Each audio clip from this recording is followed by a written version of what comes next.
right, we just got back to the crib. We are about to film a podcast with a very special guest, and I think he actually just pulled up. So let's go take a look and see. What's going on, guys? Welcome back to the channel. My name is Nick Theriot. Today I have an exciting new video for you guys.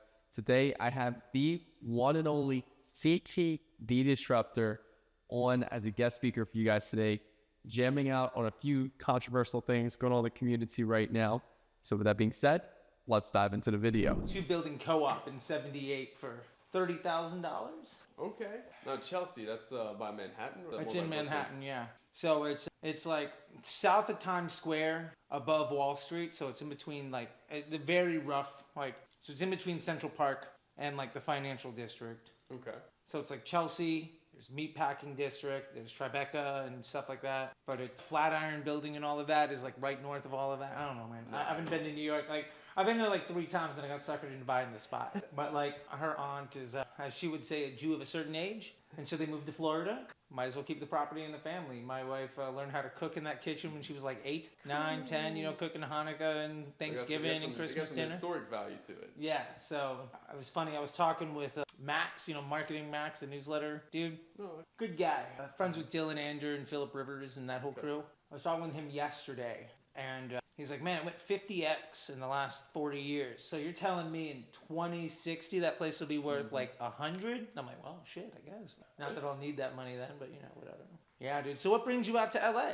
More so just want to come to LA. All right. There was literally like we film content all weekend, but for the most part, I haven't been in 2 years. Okay. So yeah, haven't been in 2 years. So I was like, hey, I really want to go. Last time I went to Santa Monica. Santa Monica was phenomenal. I love Santa Monica. Yeah. I was like, all right, I want a completely different vibe this time. So I'm it's a thinking different vibe, yeah. Hollywood Hills, let's get a mansion, let's go rent some cars. Oh yeah, dude. Just having fun. I saw you with the vet. Yep. Yeah? Yeah, we rent, actually it was, vet, that's my personal at home. Okay. But we rented 2 Lambos yesterday. Oh, okay. That was, I saw you missed the vet. Got it. So you rented the Lambos. Okay.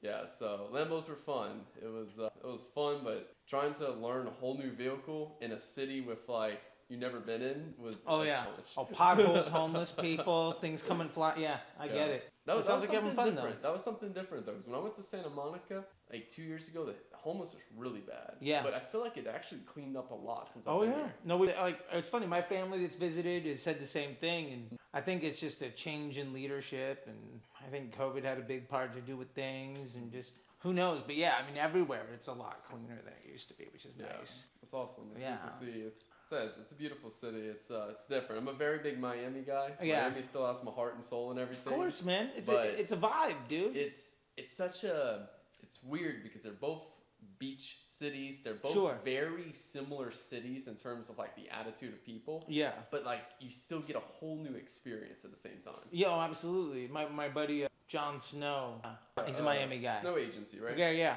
He's a Miami guy. He's like, man, I live where we go to vacation. Like, it's beautiful. It's interesting. I lived in Florida for like 10 years, and there is definitely like, what I like about LA is you have that, but then like you can drive 30 minutes to a different like part of the planet, if that makes sense. Like, 1 hour, 1 hour up north, you're snowboarding. Oh yeah. 1 hour to the left, you're going to the beach. Oh yeah, dude. Like my birthday 2 years ago, I woke up, walked my dogs in my shorts in my neighborhood. I live about 15 minutes east of here. And then got in my car, drove 45 minutes, went snowboarding all day. And I could see the desert from the mountaintop. Snowboarding. That's a surreal experience. Dude, I swear to God, it's so surreal. And then I came home and we went to the beach for a barbecue on the beach, like dinner side, and like, so it was like you saw people surfing at night, snowboarding during the day, walking my dogs in my shorts in the morning. Like, just no other place. The only place we don't have is 2 places. One, we don't have anything tropical. The water here is cold as shit. Yeah, that's true. I've heard that from a lot of people. And no rainforest. Other than that, we got big ass rocks, snow, beaches, hills, flatlands. We got all that stuff, which is nice. You have access. Rainforest. Not really. But hey, look, we don't have it. Just being honest, you know what I'm saying? Just being honest, we don't have it here. But like being in Florida, I guess swamp too. Not much We have like a lot of swampland. swamp in Louisiana where I'm from. Yeah, a lot of swamp in A Louisiana. lot of swamp, a lot of heat. It's hot year round. Oh yeah, man. Our winter's like 70 degrees. Oh yeah, I remember touring through Louisiana and like something I remember in Louisiana that I've never seen anywhere else in the United States is like 20 miles of highway where it's just on pontoons above a swamp. Yep. And there's just like no exit and it's just parish to parish to parish. And all you see is the top of mangroves or whatever, and then it's just swamp below, but there's no land. But you're also not at sea. It's this very weird, Yeah, like it's a weird vibe right there. yeah, but it's the only place in the world I've ever seen it, and it was nice. It was a different vibe. I remember going through that. I remember last time I went there. I think last time I was in Louisiana, I was doing a gig in Shreveport, and driving from Tallahassee to Shreveport was a trip. That's always a fun drive. Yeah, that's Shreveport's a very boring drive. If you're driving from north to south, Yeah. it's nothing but just like highway and trees for miles at a time. Yeah, and like very. There's no roadside attractions. Yeah. Yeah. It's not like going up 95 where you hit like Pedro's south of the border and all that. You ever go to Pedro's? Oh, man. no. There's this thing at the border between North and South Carolina called Pedro's south of the border. Okay. And they used to have billboards up and down 95, all the way up to like Jersey. And they eventually had to cover them up because as time went on, they proved to be like mildly or very offensively racist. But all the billboards were like, had this guy in the corner asleep with the sombrero off in the corner. And then they were all just basically, all the billboards were aimed at kids. To like, hey, shout at your parents. Pedro's is only 60 miles away. If you keep screaming, they'll stop. Like, it was, all the billboards were set up so that the kids in your car would go ape shit until you pulled over at this spot. And you could see it from about 10 miles away because they had a big giant thing. It was like a sombrero or whatever. And they had they have little shops and they have a mini golf and a little hotel and some campgrounds and stuff. But I remember that was the big fun. I don't know. If you're a roadside attraction kind of guy. Reminds me a lot of Buc-ee's. Oh yeah. Oh in yeah. Texas, if you ever went to Buc-ee's. Oh, I've been to a Buc-ee's. Oh, I know about Buc-ee's. Yeah. Oh man, my favorite is like the white chocolate Buc-ee's, the one that's like that. You know, those are the best. Yeah. If I had worn my Crocs, I got a Buc-ee's like. Oh, one of those. Oh yeah. Nice. Oh, I got one, man. Yeah. Nice. No, Buc-ee's are awesome. I got a buddy from San Antonio that turned me on to Buc-ee's. It's crazy that you'll drive through a city and like one of the attractions is a gas station. But dude, like, it sounds crazy until you've been to one. And then you're like, oh yeah, of course. This is the coolest thing ever. It's like a Target inside of a gas station. What's even crazier is like a Buc-ee's manager will easily make like 6 figures a year. Oh, I don't doubt it. That makes a lot of sense. Yeah. Yeah, there's like people that work at a gas station making like 80 grand a year. That's the Buc-ee's. Yeah, Buc-ee's is that's incredible, man. Like, I think they've got them now. I think they got one, I think, in Daytona now. Okay. I was down in Florida a while ago, but yeah, I think that's now the most east coast, the most east the Buc-ee's are. And it is, people come from Orlando, they come down from like Gainesville, like they drive up from, maybe not Miami, not, Fort Lauderdale, but it's an attraction. And it's like a small Buc-ee's. It's only like 10 times the size of a normal gas station. I think my favorite thing about Buc-ee's is, I know you said the Pedros and everything like that. When you're driving through the city and, kind of transitioning more towards what we specialize in, marketing and advertising and everything like that, Buc-ee's is phenomenal with, like, saying exactly what you want to hear. Like, hey, like, 5 miles, you can pee in a clean bathroom. Oh, yeah. Like, just very straightforward, direct messaging of exactly what you want to hear.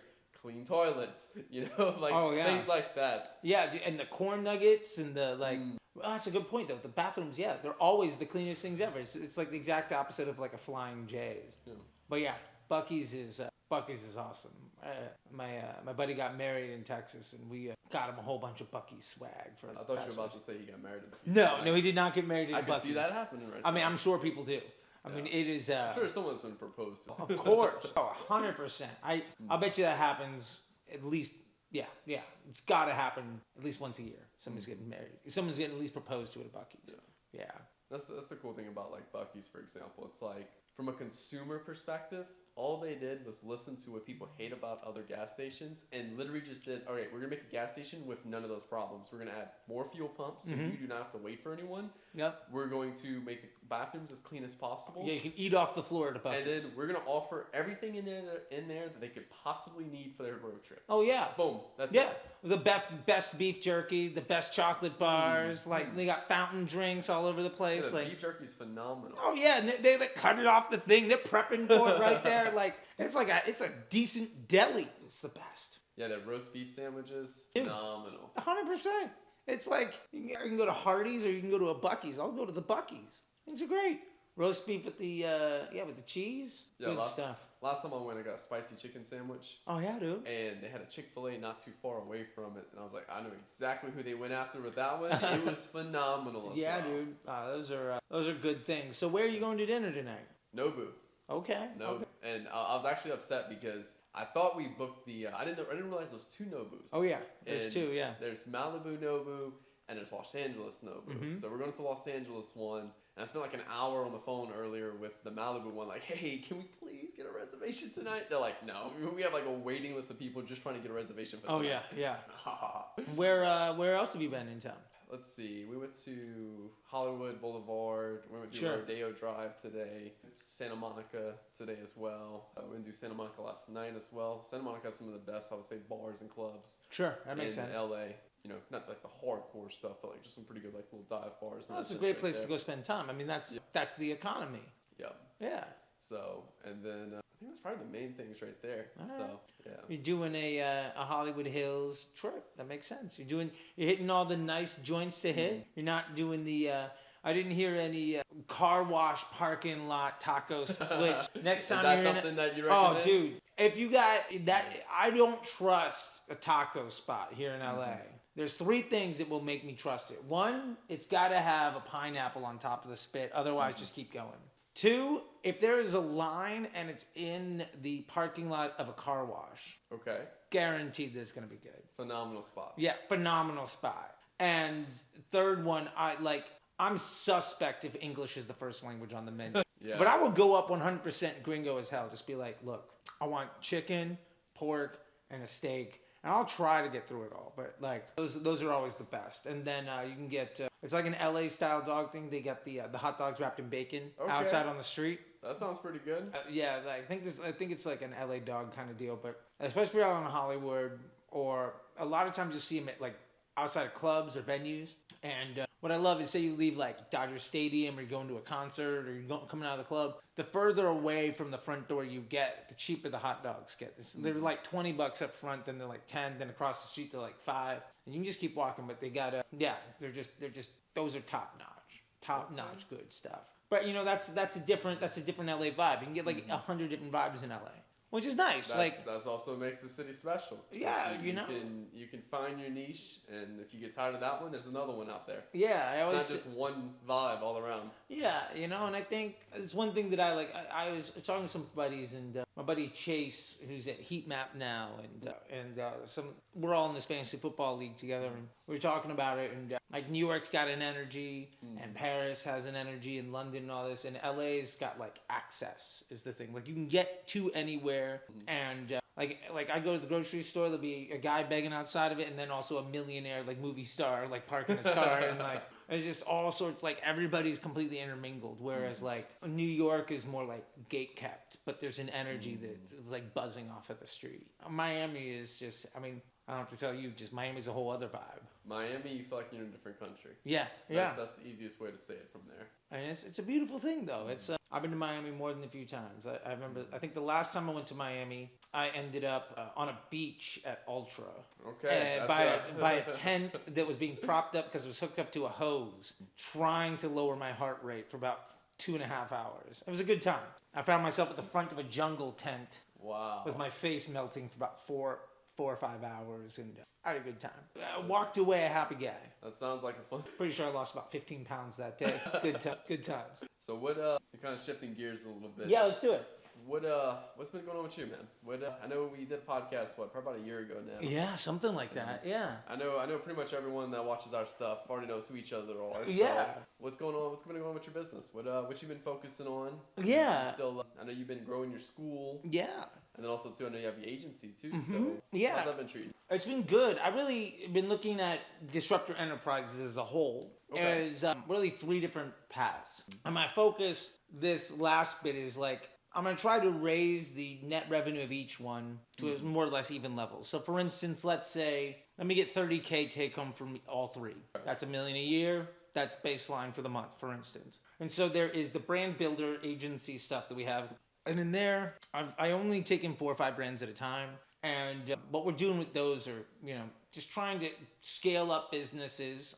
Instead of being an ad agency where our business model would be spend as much of your money as possible and take a commission on it, we're taking deals where it has far more to do with like the growth of the business.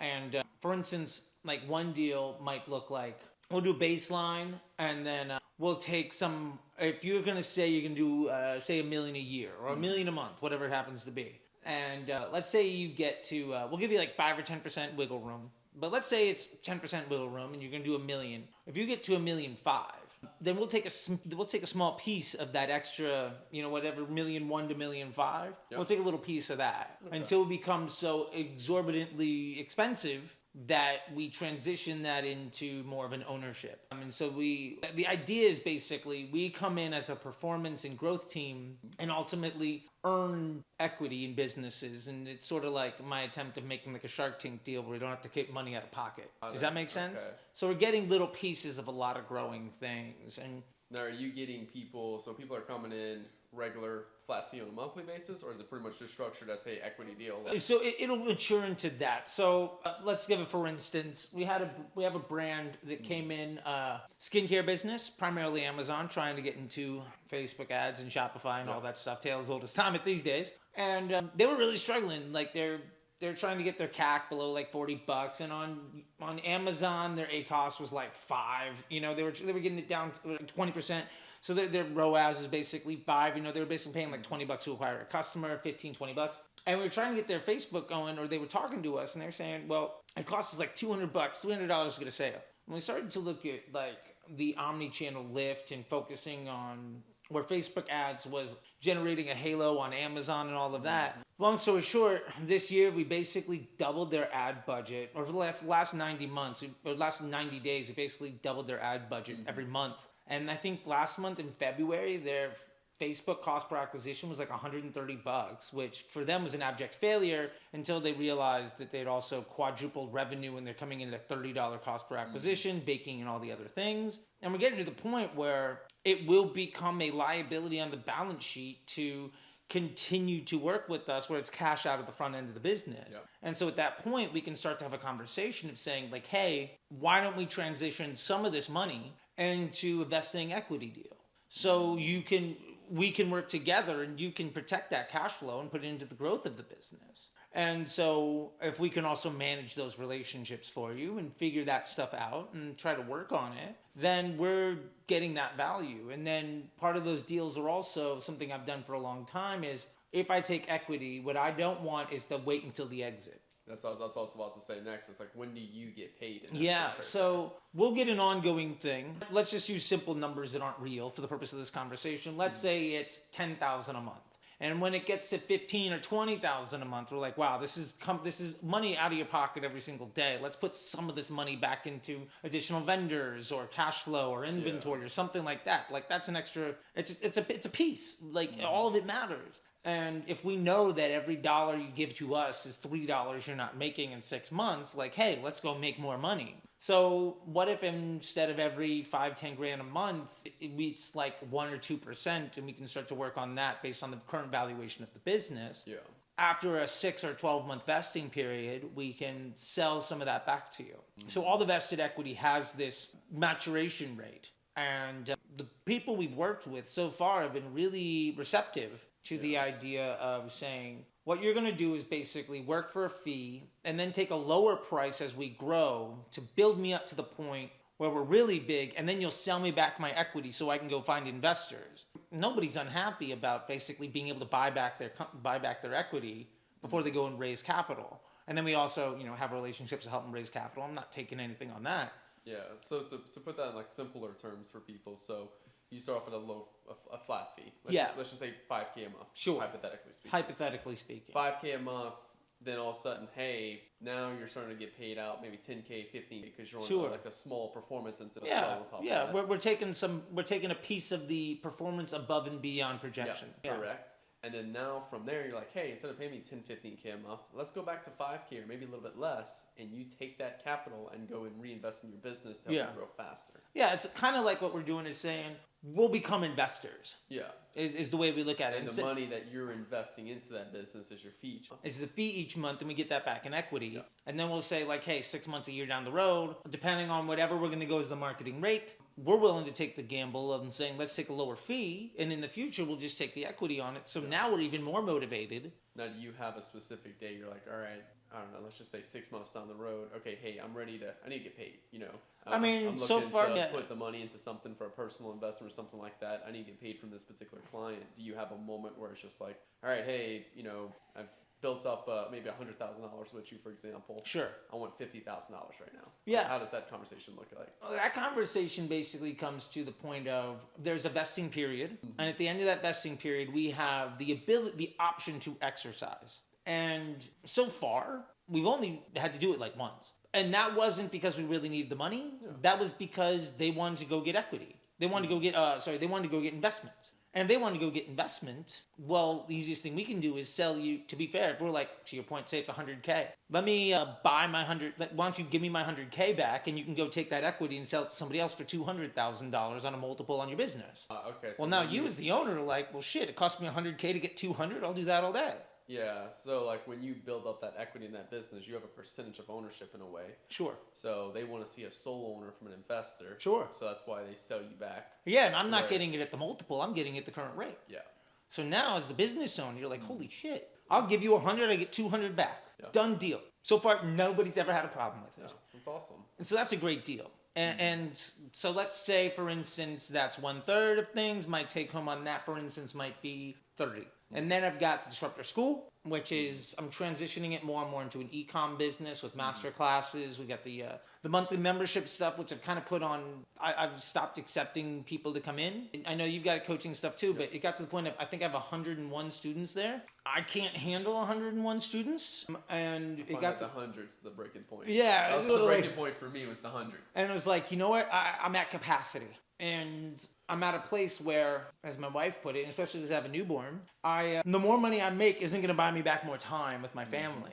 And if there's a certain nut I need to hit and I'm doing in excess of that, at one point it was $500 a month and that price went up, I'm okay. And so that side of the business between the subscription, membership, tuition, masterclasses, ebooks, information product type stuff, that's also trying to hit that. For instance, in this example, 30K. And then I have the MBA program, which I have your Disruptor School is more of like your monthly mentoring. Monthly mentoring and the MBA program is the lifetime access, high ticket stuff. And then it's monthly mentoring and also e-commerce on just like ebooks and masterclasses and courses, little things like that. Got it. And the MBA program is like you get everything, and it's one-time price, no reoccurring. But I have a team that's job is to basically grab leads, set, close, and we worked out a commission structure where the more sales they get in a week, the higher the commission percentage. So let's say it's 10K, and if they get one sale, it's 10%. If they get two sales, it's 15%. If they get three sales, they get 20%. And so they're incentivized to get a higher volume of sales faster and faster. And ultimately, on my part, it's more or less scalable. It's very scalable because it's not any more of my time. Yeah. So there's an entire business of those people coming in, which is a lesson I learned from John, from the teeth whitening people, and what he did when I was working. I was working with Pilot House and some other agencies. I saw the Snow deal come across, where what he did was basically, instead of getting affiliate marketers to maybe work for him, he hired ad agencies, paid him a flat fee, and said, "You can't run traffic to my site. You can't run my lowest cost offer, and you can't run branded search. Your job is to sell anything above and beyond base offer. and to make it work for itself. And everybody had a market. So Pilot House had Canada, other people had the UK. I saw the UK deal, the Canada deal, the Germany deal, and the Australia deal all in about 3 months. And I was like, I figured out what he's doing. And then So he hired multiple different ad agencies, and then obviously gave them a couple limitations to develop their own stuff. And then from there, he had them in each different geolocations also too, so that way they can't really all compete for you. There's no commingling. Yeah. Okay. And they can't buy branded search, and they can't sell the lowest cost product. So you know who runs branded search? He does. You want the lowest price item? He sells it. And so he has basically top of funnel affiliate marketers working around the world on a for-profit basis. And then, so in that terms right there, the ad agencies, he was paying a monthly fee? Yeah. Let's say Pilot House say Pilot House was getting $5K plus 10% ad spend. Got it. Out of that, they had to pay off. Their profit margins had to pay off their cost. And so he's basically hiring people at a profit around the world, and they're running buy two get one frees and special bundles to their own landing pages, doing all the dev, all the creative, all the work themselves. And what he did, which I thought was brilliant, and what I've been doing, basically ripping him off, is saying, let me give really entrepreneurial people a product of zero cost of good. All they have to do is market it at a profit. I'm paying all the operational cost. I have all the back end. I'm going to do all the maintenance and customer service. All you need to do is bring in customers where at the end of the day, you pay me a bigger check than I pay you.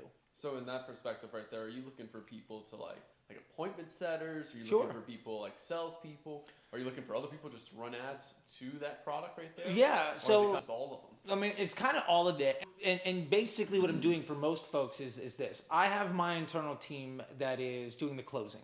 And so everybody I'm bringing on, their job basically, they can't run branded. They cannot pixel my site. They cannot run ads from my account. I have the closer.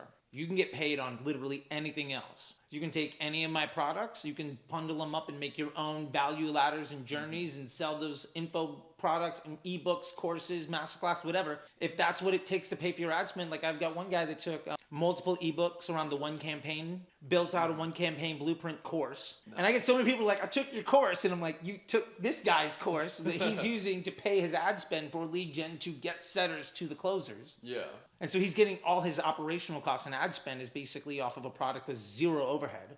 Wow. Selling my info product, doing lead gen for me to ultimately get him a percentage of the commission of the high ticket sales. And so those three things together is sort of the different pillars of stuff. And then I'm putting some money into some businesses here and there, and nice. I'm doing sort of like buying a house here and getting an apartment in New York. Those kind of fun things, but. No, those are more for like personal fun. Yeah, that's all personal stuff. It's not like you're like, hey, I'm starting Airbnb, I'm investing into stuff. Yeah, no, I don't have time for all of that. Like the idea with this is basically with the brand grower stuff, I just get to solve. I like to think of it as, you ever watch House? Yeah, a little bit. Not like a lot, but. I'm House. I got a team that does great work. The team comes to me and I kind of manage at a distance. They all throw stuff out. I problem solve. Mm-hmm. I got people that are really good at different things. And it's people I've worked with for a long time. You know, some of my best students from the MBA program, former business partners of mine, and my old boss actually, 310 Nutrition and My Life. And he got the Ranker and built up DeBooks and a bunch of other businesses. And so he's working on ops. Somebody else is working on ads. And I just basically kind of work the middle, which is great. And I show up on all the calls. There's no like success team. You never get passed off to the 23-year-old kid that doesn't know if media buying is what he wants to do and has never run a business. Every single day you're talking, every single time I hop on a call with any of the people in Disruptor in the brand growth, they're talking to the people that are hands-on, and I'm on every one of those calls. But ultimately it's a couple hours a week that I have to designate to these projects, and they're effectively hiring like grade A C-suite to come in. And our job is to make it so that we are a value add to the balance sheet. And if we are, it's impossible to like look at it as an unhappy thing. We're not an ad agency competing for attribution because I don't care. Like my whole thing is like, did you make more money than you thought you were? Yeah. Did that fee that you pay us get covered in spades with the added value? Mm-hmm. If so, you're never going to fire us, and we're going to train you how to do everything that we do, because the actual day-to-day work that we do is of very little value. Like media buying has gotten to the point where if you worked at Pizza Hut for 2 weeks, you can be a chef. I think being a great Facebook media buyer takes about the same level of of dedication. Like the actual execution of the platform. Yeah. Knowing what to do above and beyond that takes far more work. if you have and I think that's where like a lot of people still haven't fully developed of that like separation between the two. You know, they think of media buying, they think of everything, creating the creatives, creating the ads, and it's like, no, media buying is literally just pushing buttons. Yeah. I've trained up 2 media buyers now, and like the first one took me almost a year, but that was like back in 2020. Sure. The second one I trained up fully in like 3 weeks. There you go. Managing accounts on a couple $100,000.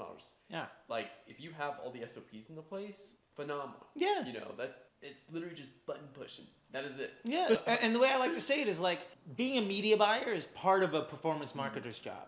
And being a performance marketer is part of a growth marketer's job. And like those all have different various stages. So like you can be a chef at a McDonald's or a Pizza Hut. You can level up to being like a line cook or the guy running the kitchen at like a decent restaurant. Or you can be the guy that's owning multiple restaurants. Those are all different stages of the game. And men and women throughout all of that might find their right fit. But yeah, so like the point of that is in our relation, especially because I teach is where I come from.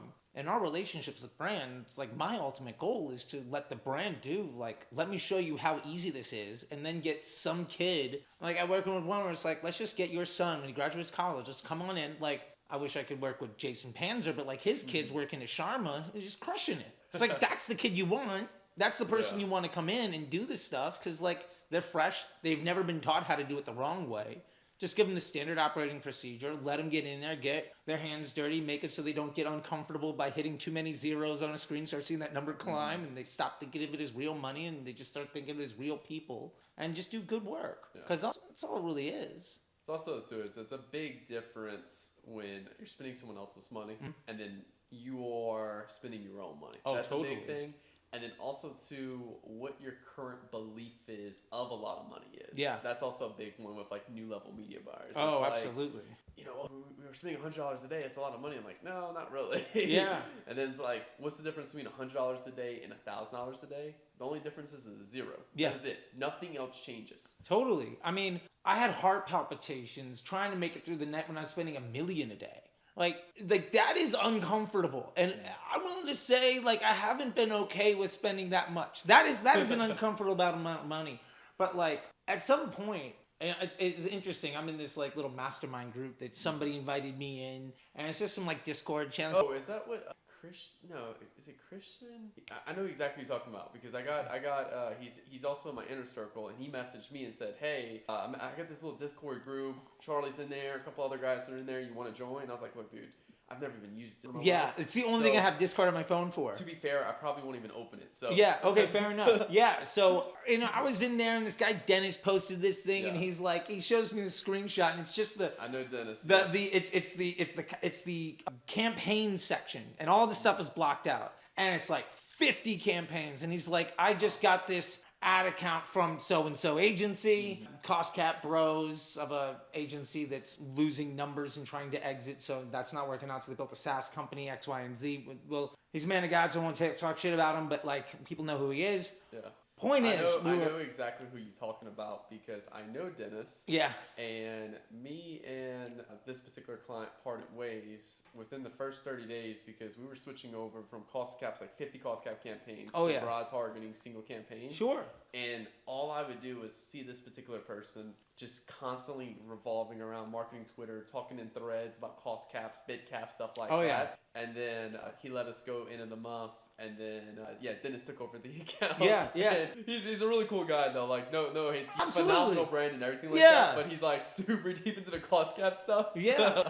and it was funny. I had it was interesting. I had a video that went live on YouTube a couple weeks ago. And it was like, when you're in LA long enough, you can kind of tell that, like, somebody was raised in Scientology. And it's like, when you're in Utah long enough, you know that somebody's, like, former LDS, right? And it's like, or when somebody was like had way too much garlic in their bagel this morning. Yeah. Like, you can hear it in people's voice when they're like secret, like cost cap, like bros. Slowly eats in, and I know anytime like a client messaged me, hey Nick, what do you think about this? And like they're on Twitter like 3 a.m. and see a cost caps post, and I'm just like, oh god, I hate having to re-explain myself. Yeah, and just like, I mean, I guess where I'm going with all that is just that I think it's also really interesting. It's a really interesting time because I feel like there are folks struggling to prove their value as performance marketers, that's why they're important. And I think we are getting to a place where it is becoming so much more valuable to run a good business. And it is becoming so easy to do the work. The barrier to entry to being good is so low now when it comes to the operational, just hitting the buttons. I think I made an analogy on Twitter today. It was something like, if you cook everything in the microwave, you're basically just eating it in Applebee's, right? And it's like, no shade to Applebee's, but like, it's not, fine dining. It's not Nobu. You know what I'm saying? And so my point with all of that is, I think I'm very excited to have, as more and more marketers and more brands realize the difference between being a digital marketer, being a performance marketer, and understanding what growth looks like. Because, years, and I've been saying the same stuff for like 5 or 6 years, for what it's worth. People, many years, people call me crazy, and then they just start quoting what I have to say, and whatever, I'll take it. I do, yeah, I completely understand what you mean by that, because I remember, like when I was kind of growing up in this particular space right there, I mean, I remember you, broad, CBO, all that kind of stuff right there. And I noticed over 2023, almost everyone shifted over to broad targeting. Because you started talking about 2020. Longer than that. You've been talking about it forever. I think I started. I was a broad bro from about 2018, 2019. That was when I'm willing to accept. I was preaching the word of broad. I discovered it in 2021. I discovered it from Chase Chappell. Okay. Yeah. So I discovered it from him because he would have like one campaign for interest, one campaign for lookalikes, one campaign for broad targeting, and he's like, I'll test these out, and depending on which one works better, we'll scale that into. And I actually had a product, a metal infinity sign, just crushed with broad targeting. Love it. So we started shifting over to that, and then when I discovered your content, it gave me more confidence to go all in on broad. Sure. It's like, okay, I'm starting to see this new thing we're testing, but I don't have the full confidence of why it works. And then your content helped like open my eyes, like, oh, okay, now I see why. So that's a big thing. Like your stuff gave me that confidence as a marketer. Well, I'm glad at that time right there to kind of clarify, okay, because you didn't just say here go broad targeting. You also explain like why broad targeting, why it makes sense in that perspective right there. And also too like how like going all in on that one particular campaign, for example, works the best right there. Yeah, so. And I'm really interested because I've seen your message change, and it's really been fun. I keep a pulse on things, and it's been like Ben Heath and Dara Denny and you have all kind of been evolving. And I've been Dara or Dara? I think it's Dara, but then again, like maybe I don't know.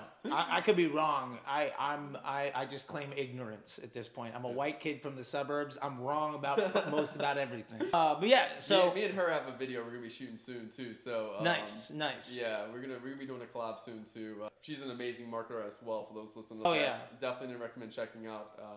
I said Dara, you said Dara. Dara, if you're watching the video, like drop a comment below if the exact way to say it. Yeah. We need some clarification. We do need some clarification, but she's amazing, and it's been great to see everybody's message change and evolve. And I think some folks have stuck their heels in, and I think other folks have evolved. And to be fair, I think I've evolved too. And it's been great to see the evolution of the thought leadership. And I very much appreciate how everybody has been moving towards stuff. And what I love about it too is like, I mean, hey, look, sometimes people agree with me, which makes me feel good. But also getting to see like how you all explain all of this stuff between like watching you explain broad targeting and like a one campaign structure or dynamic creatives. It's been interesting. I've been seeing the 3-2-2 stuff come up as the unicorn method. I don't know who started that, but I haven't heard of that before. Okay, no, that came up in like the W6 community and some other stuff. And but it's just been really cool to see like, it's interesting. I mean, you're just a guy on YouTube. I'm just a guy on YouTube. Like we're in our rooms in front of the cameras and stuff, and to see like the real world benefiting and using our lingo and how we impact each other is just really fulfilling. That's the cool thing about YouTube, and I didn't really look at it like this until like a little bit later down the road. But it's like in the beginning, like I did content just because I loved it. Sure. This is like my 5th YouTube channel. I've grown a gaming YouTube channel back when I was younger, a couple thousand subscribers. So like I was already knew like, hey, create content, get clients, and that's how I originally started my YouTube channel. But then like after about a year, 2 years in, started getting people like sending me messages like, bro, I scaled to 100K, 500K a month. Oh, this is the best. And I'm like, you've just been watching my free content. Yeah. It blows my mind. It's just like, what? But it creates that goodwill in there. Like, and there's a lot of like, lower tier countries that just unfortunately can't quite like afford some of our higher ticket products. Yeah. And it's like, bro, your YouTube channel has literally like changed my life. And it's just like, it's so fulfilling. And I know you get the same as well. I do. I mean, I just got something from a guy last night. This guy, Boonmi Solomon. Maybe I misspelled, maybe pronounced that, whatever. He's a Nigerian guy. And like, I don't think I'm the only reason of stuff, but like he's joined the MBA program, he's doing all sorts of stuff. There's this other guy out of Australia that like at the beginning of COVID was like a cab driver. And he hits me up randomly on Instagram one day. He's just like, I binged your YouTube channel in between rides, maybe an Uber driver or something, in between rides. And my agency just did 7 figures this year. I quit driving. And I'm like, bro, who are you? Like, teach me something. Like, I'm not doing 7 figures. Like, yeah. And I'm sure you get, it's like the best feeling. And I think I don't know about you, and let me ask you this, because like what motivates me is I see so many people go from that point of like struggle and lack of confidence and like that lack of clarity. And they might have been led astray by some of the, I would consider lower integrity people out there. Yeah. And when they come back and they're just like, oh, instead of giving up on my business, now I'm looking at an exit. I'm hiring people. Like, my life is this, that, and the other thing. Like, I don't know, but for me, that feeling is the why at this point, right? And so I guess the question to you is just like, I mean, how much of what you do is driven by that, and how much of it is like trying to get new stuff? Are you finding any delineation, or is it just kind of like you're doing this because that's who you are, and these wonderful things happen, and that's just more reinforcement? I would say that's a big part of it right there. For me, like my whole YouTube channel, like it's just been a documentation of things as I learn it. So like I learn something new. I love that. I go apply it. Yeah. When I apply it, it gets X results, and then I go film a YouTube video around it. And I've been doing that since 2020. Like if you go watch like my older videos, like I was preaching like 10 different campaigns running at once. Yeah. But like at the time, that's what was working for me. Yeah. And then over the years, you'll see like my trainings and everything start to shift from like campaign structures and doing this to now like, all right, here's like different levels of market awareness. Here's how to create a new mechanism for like your ads and stuff like that. And it's all been just a reflection of, as I invest myself, I come up with new things. It gets X better results for my clients, students, etc. Now I want to show you how to do it that's been watching the YouTube channel as more of just a way to give back and put goodwill into the community. Yeah. I mean, obviously at the end of the day, I still get clients, I get students from it as well. Sure. And it provides like a couple different areas of fulfillment, right? Yeah. Because like I love YouTube and everything, and I could do it for free. I mean, I did it for free for a couple years before I started closing clients and stuff like that. Yeah.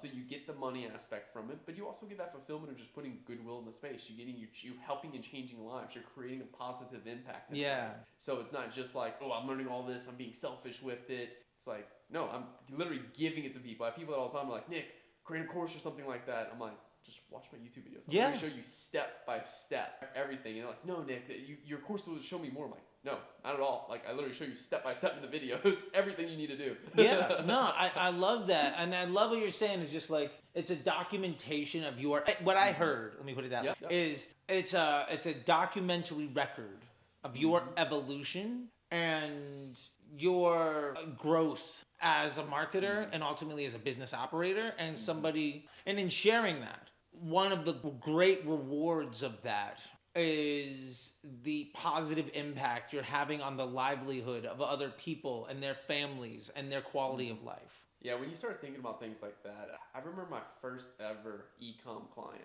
Gritty Soul. We helped them scale their business from 30K a month to 300K a month. Huge. And at the time, you see, and this is also like a great example of like what I don't know at the time. Sure. Because at that time, the only thing we changed was their ad account structure. That was it. And it took them literally from 30K a month to 300K a month. Like they had like 50 campaigns, all this crazy stuff going on. Then I was like, all right, cool. Let's introduce a creative testing campaign, audience testing campaign. Like there's still a lot of shit. All of the things, yeah. But at the time, it's what I knew. It's at the time, it's what worked. So that's why I started preaching, hey, here's a particular activity we took, it's action. But going back to your thing, it's like, yeah, when we scaled them, it's like they had to hire more warehouse workers, they had to hire more like all these people in operations. And it's like, you don't really think about it. You just see numbers on the screen, but it's like, they have to hire 50 new warehouse workers. Yeah. It's like, that's 50 more people that can put food on their families' plates. Exactly, man. That's insane. You start thinking about it like that. Yeah, like that for me, like that's the thing that's the thing for me now at this point. And like I think I get a reputation for picking fights on the internet, which may or may not be true. That's something I've seen in your messaging. I feel like you've changed the way in the way you're promoting your stuff now. I've been trying. I remember 2022 Charlie Twitter, you were like on every single post. I'm running lookalikes. Here's the result, and you'd be like, all right, cool. What about Broad? And yeah. Although one of the things I'm going to be doing, if you check out that guy Brett Coleman's YouTube channel. I'm gonna have to check it out. And he's just a football guy.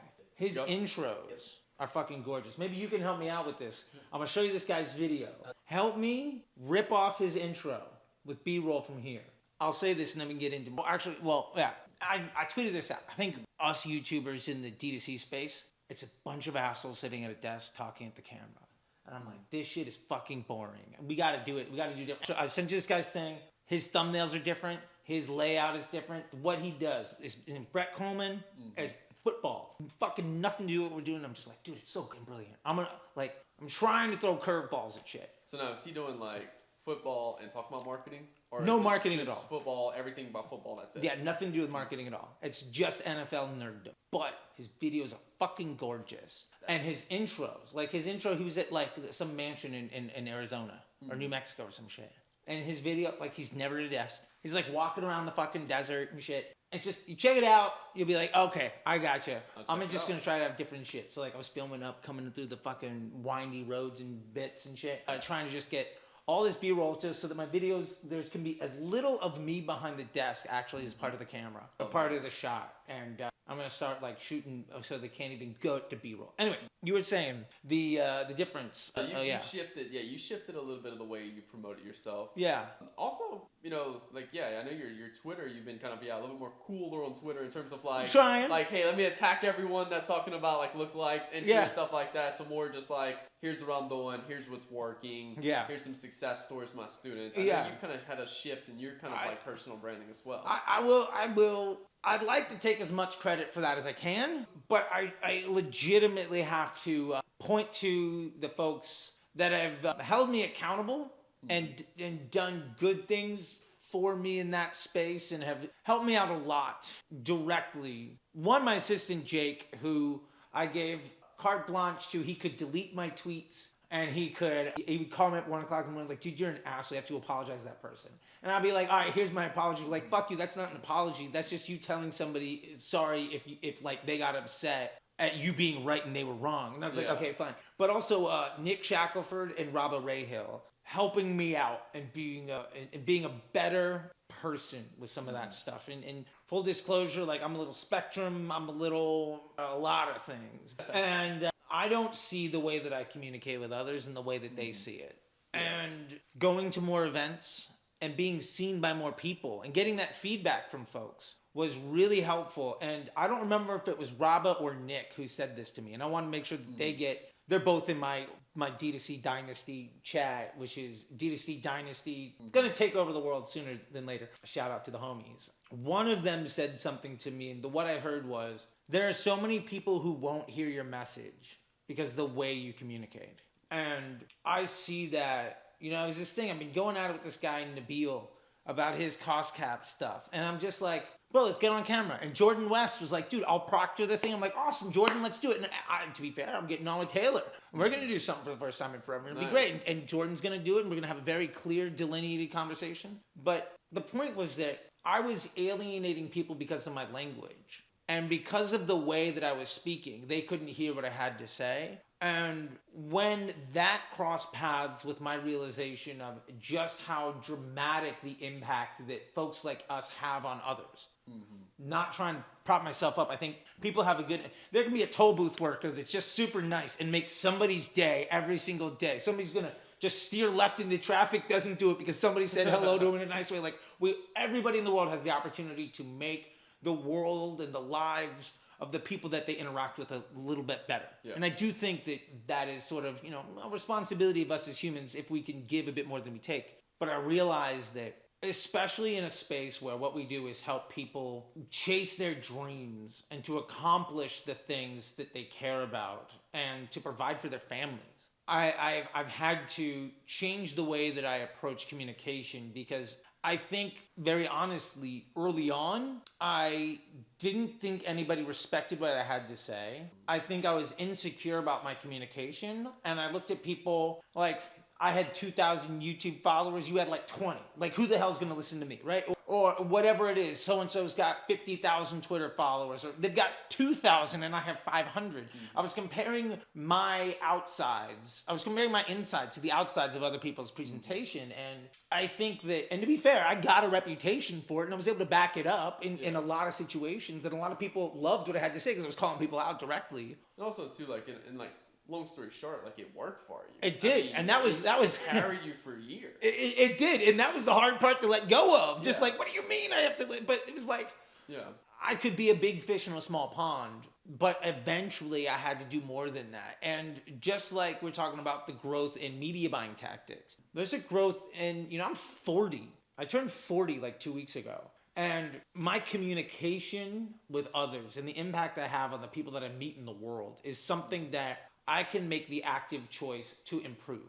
And as a result, I've tried to absolutely be more approachable and more enthusiastic and more open to feedback. And I appreciate that you see a less aggressive version of Charlie, where 2021, 22, it was like Guru Buster calling people out by name, just like, this person's a scam artist, they don't know what the hell they're talking about, here's my work, X, Y, and Z. And I've caught myself a little bit that with the Cost Cap Bros, because they're like, I wrote this book in 2018 that was used like with the alpha of cost caps, and just like their entire business model is like 4 pages of this ebook I gave away like 5-6 years ago, but out of context and done with low integrity and just like trying to pound it in. But anyway, I do appreciate that, and I want to give credit to where it's due with the positive feedback of folks that I think were willing to see the little nugget of a nice person inside of all of these barbs of an insecure individual that was learning that maybe people did respect what I had to say and valued it,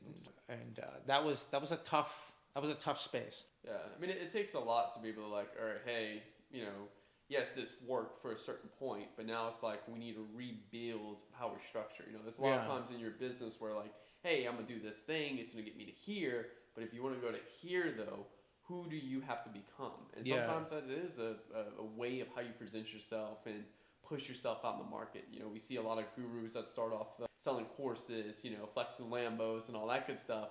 Then after they do that for a little while, they're like, all right, then it's like, how do I go to that next level? It's like they have to completely reinvent themselves as a completely different person, as, people don't respect that type of marketing for a while. Yeah, and no, totally. They won't. And I think it's uncomfortable to change. Mm-hmm.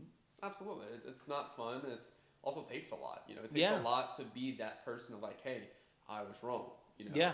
And maybe not wrong, but like, it's, hey, something gotta change. And some people really face that reality. They just push it off as, oh, that's other people's problems. Yeah. Other people just, they don't understand. They just won't wake up in that way. They're just hating and stuff like that. Yeah. But if you can see through that, and that's kind of how I looked at you. Like, I saw through your marketing everything to where I could actually receive the message. Well, I do appreciate that. Right yeah. There. I was like, all right. I will say, for what it's worth, your endorsement of me went a long way. There's a lot of people that were like, I heard about Charlie from Nick. And like, if you hadn't had that, a couple of times on camera, this and that, like, I think I would not be nearly where I'm at today. So you're welcome, man. For that, every little bit of a thank you, because my daughter's life is better because of all the little things that happen on YouTube, which is so dumb, but also like a beautiful thing. So my family's quality of life is in a better place because of those actions, and very directly because of some of the endorsement from people like you, and I really do appreciate that. It's amazing here. For what it's worth, thank you. I do want to say that, and it's also great to see you grow, and I think it's a beautiful thing for all of us to not be stuck where we were at. I think there's a digital version of like never leaving your hometown. And I feel like we've gone off to college, we've gone to the big city, we're making our own lives. And there's some of the folks that are still scored 4 touchdowns in one game and are working at the gas station. And it's funny because it's like the growth, you see the same growth in everything you do, whether it's YouTube, even ad accounts and stuff like that. It's like in the beginning, you're just replicating everything else everyone's doing. Yeah. And that's the only thing you're doing in the beginning. But as you start to build a habit, as you start to get the ideas to come through of like, oh, I'm gonna film the same video on how to scale Facebook ads, so I'm gonna add this little twist to it. Yeah.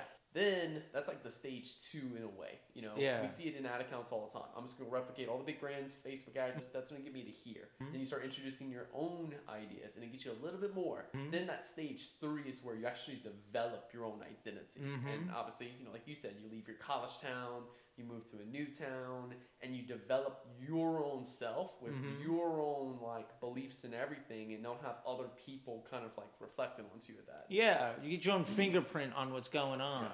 Yeah. And that goes back to like what you know, you mentioned earlier, how like you started saying like broad targeting years ago and everything like that, and then like 2023, I think it was a big year of people starting to all get on broad targeting. And stuff like that. And you know, I try not to be known as a media buyer.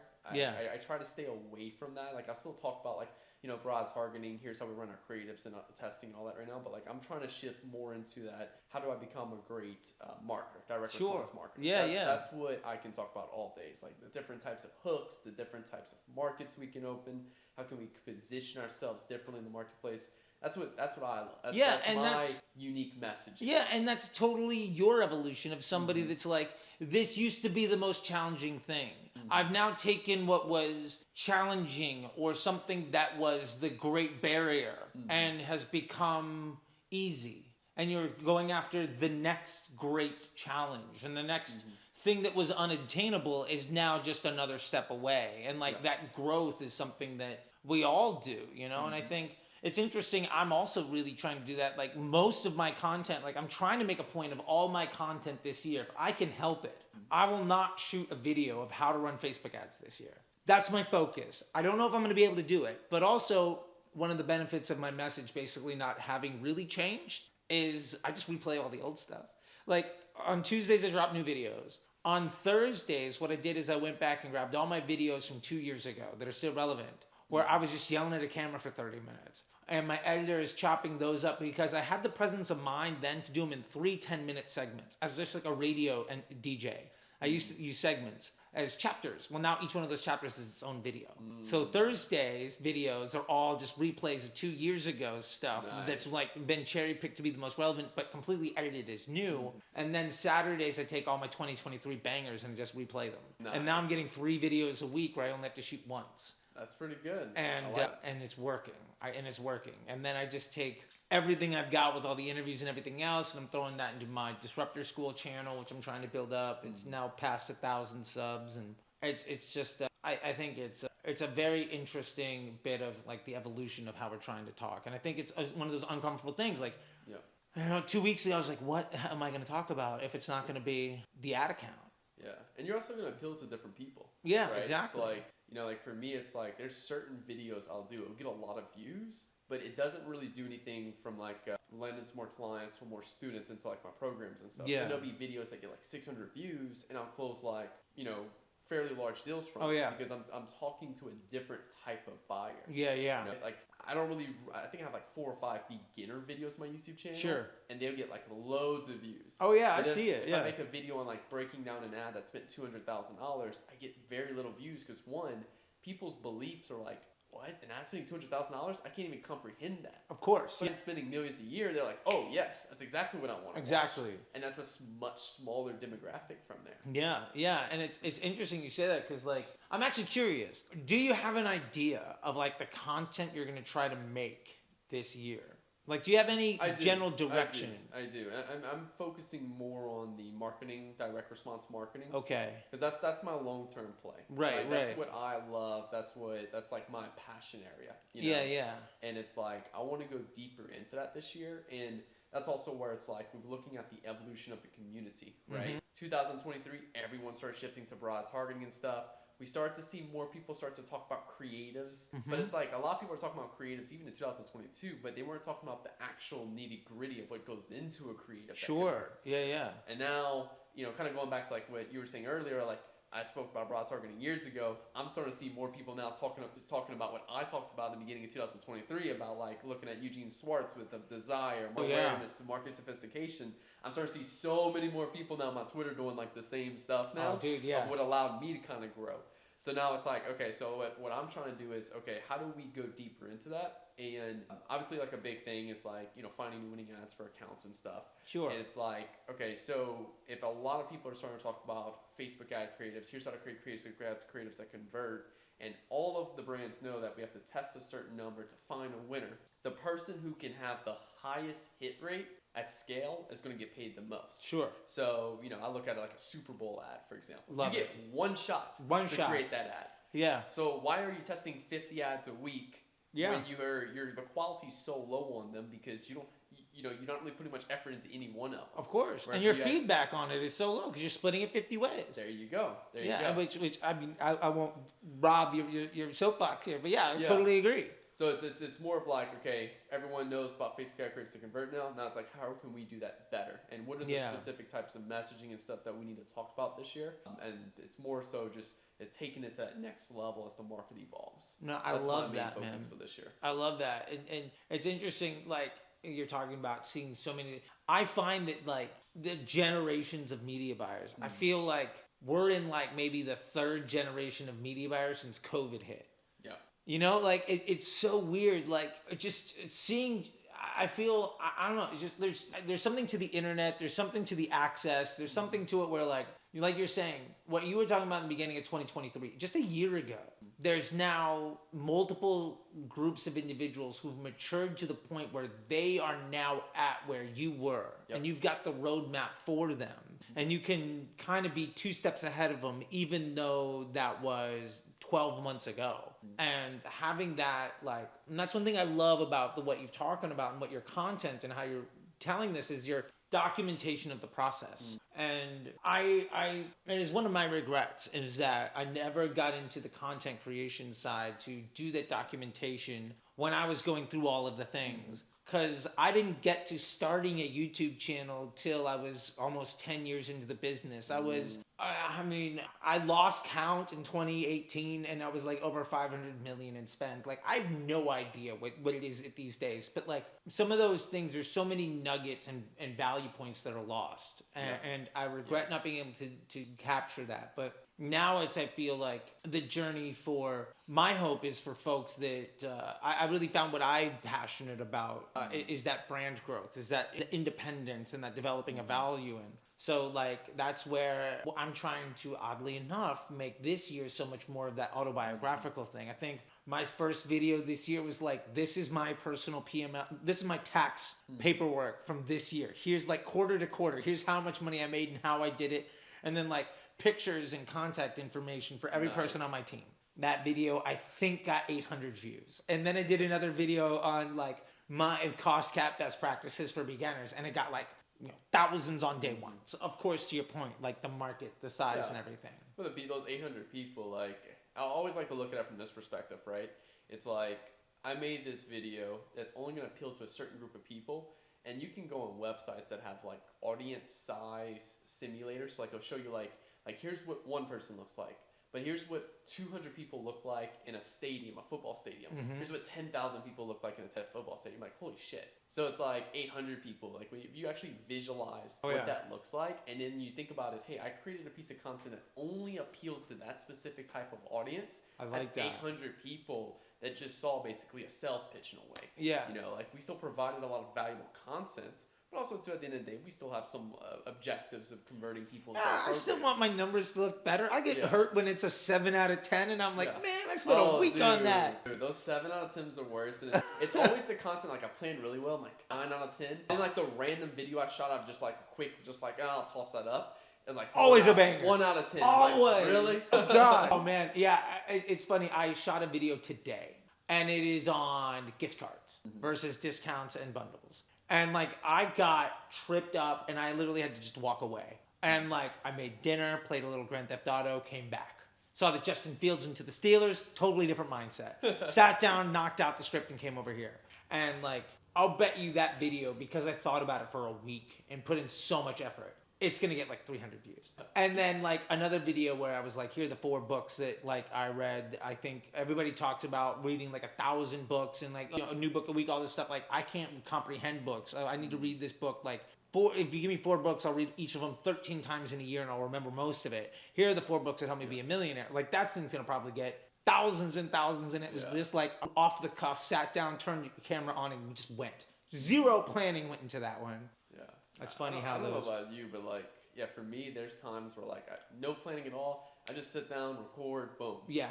And then like I know over like the next week and a half, I have a 4-part series coming up that I guess you could say some planning. I pulled a couple of my SOPs and stuff like that and launched them. So, you know, there was a lot more planning into that. And I'm like, all right, I don't really expect this series to blow up because it's talking to that very sophisticated buyer. Sure. Which is not going to be how to run Facebook ads in 2024. You know, it's going to be like, here's some advanced marketing principles you can apply to improve your Facebook ads. Which is only going to reach like a smaller segment. So I have to mentally frame myself ready for that series. Yeah, just these are going to be 6 out of 10. Yeah. These are going to be 8 out of 10s. Gotcha. I have one other question for you, just on a YouTube side of things. And we're talking about this stuff. Like, I'll preface this by giving away my answer. In scripting. And this is just purely like YouTuber stuff. Yeah. I used to sit down with an idea and then ramble incoherently for 30 minutes. And apparently, like, this one guy quit being a taxi driver because his agency got 7 figures on it. So to him, I was just going off with, like, I can do it. So now what I'm doing is I'm opening up ChatGPT on my phone and rambling incoherently for like 20, 30 minutes. And then I tell it to put it into like a 3-act play or whatever, into like this structure. Nice. And that's how I'm trying to do scripting right now. I'm curious, do you put any thought into it at all? Or are you just more off the cuff? Like more off the cuff, and I have like a normal structure I follow. It's just, here's the result we achieved. Here's the process we followed. Like and subscribe. Love it. And I just keep it straight to simple as that. And my objective is, okay, if it's something that's very complex and hard to understand, my skill, where like my unique like skill is to take that, how can I make it so simple anyone can understand? I love that. So like, you know, for me, like when I broke down broad targeting, like I had my own unique kind of interpretation of like how it works. And like I was like, okay, how can I make this easy for people to understand? So I have to create a couple of different visuals doing a slideshow. I use Google Slides probably for almost every video now. And it allows me to sometimes to create a few key text points right there, or like a few different visuals and stuff like that. But other than that, yeah, I've never really had like a script. And I mean, that's just how my process I've been following for the last couple of years. Yeah, no, I'm always curious because I know some folks like write out each word. And then I know that the videos that my channel got discovered and where people I think found me, I quite literally would like write 3 bullet points on a sticky note, tap it to my screen, hit record, and then yell at the camera for 30 minutes. And every like 2-minute intro, and then 10-minute, 10-minute, 10-minute talk up to the break.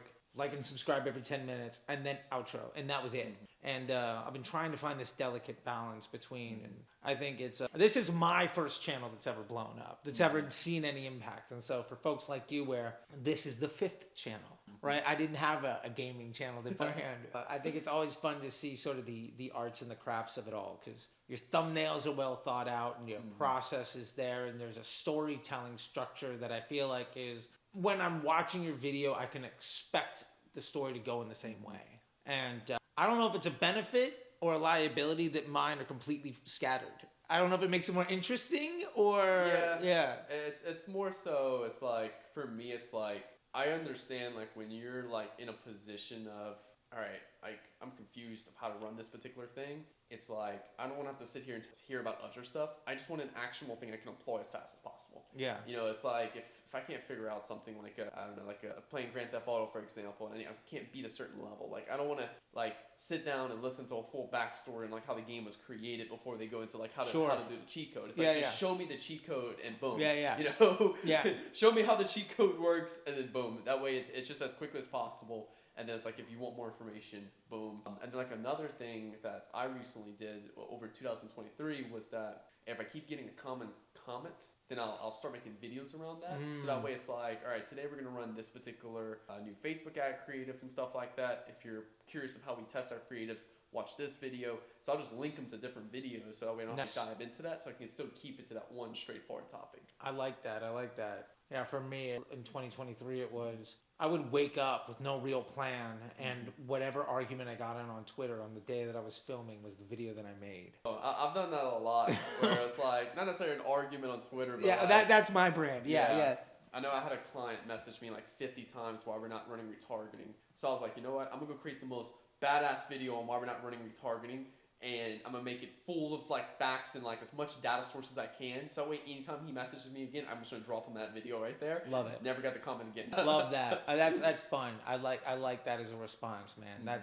I like the idea of pre-recording your answers to the most commonly asked questions. Yep. So when you get asked, you can be like, "Here's the video. Are you good?" I like that. I like that. Saves me a lot of. Yeah, I can answer the question for you right now, but I have a much more thought, well put together video for you that you can watch right now. Yeah. That's how I always look at it. I like it. That seems well thought out. I appreciate it. Well, dude, I gotta go pick up my wife, I think, here in a second. And I just want to say thank you for inviting me to this lovely spot you've got out here. And oh, look, the lights came on in the pool out there. Oh, dude, it looks so good out there. This is bougie, and I dig it. You look great. I feel like you've been at the gym too. Your shoulders are popping in this shirt. Thank you. You're looking good, man. You're looking good. And I appreciate getting to meet you in the real world and getting to shoot some shit with you, buddy. You're welcome, man. I thank you for your endorsement and your time. And yeah, man, I really appreciate it. Appreciate it. Yeah. Same to you. I really like being able to actually meet you in a setting like this versus like, I don't know, if we were at some conference, it's like, I got like a 5-minute real quick chat with Charlie. Yeah. And then, maybe either one of us didn't have enough sleep the night before. So I was like, I got the wrong impression. Oh, it's of like, course. this is like a perfect, just sit down, chill. Yeah. I could have thought of a better way for us to finally be able to meet. And I know the viewers are going to love it. I hope so. Pretty much everyone that watches my channel, they also watch your stuff. I think so. Yeah. So according to mine, you're the most commonly watched channel of viewers of my channel. You're always like number 1 or number 2 on there. Yeah. You, Ben, and Chase, and Dara, those are like that's my list. Yeah. Chase is at the end of my list, and then it's Ben, and then you and Dara are back and forth. And I think that's funny. That is the exact analytics that I have. For whatever it's worth, there's an audience. That's a good panel. Anybody running a conference, please come to LA so my wife will let me leave the house long enough with the baby to sit on a panel and just ask questions of people. That'd be a cool one. So. Yeah. All right, cool, man. Thank you for coming on. As y'all know, y'all already know Charlie from most of y'all, but definitely check out his channel. You want to plug into your socials real quick? Just CT the Disruptor. Check it out. Check out Disruptor School. If you can't find it, that means you shouldn't trust me as a marketer.